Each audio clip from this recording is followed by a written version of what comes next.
Now, once we've outlined that through our discovery and through our roadmap or scope of work, that generally leads us into the second step. And this is where kind of the rubber meets the road.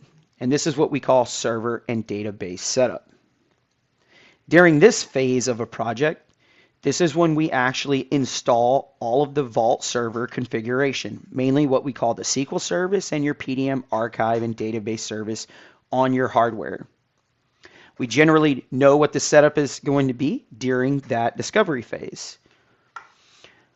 Along with the server and database setup, what we'd like to do is we handle all the installation of your client and server software, whether it's on a dedicated or shared environment.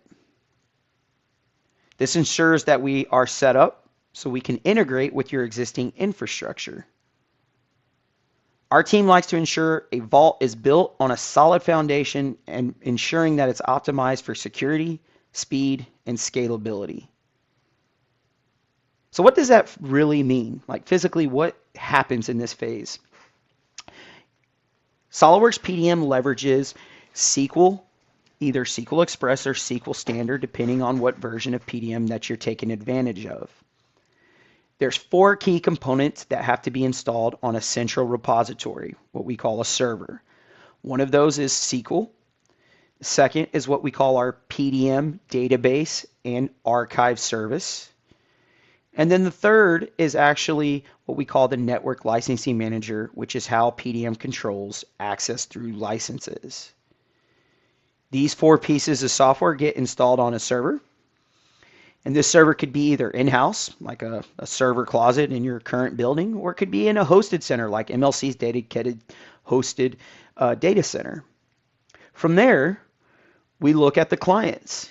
And this is where we install what we call the SOLIDWORKS PDM client add-in.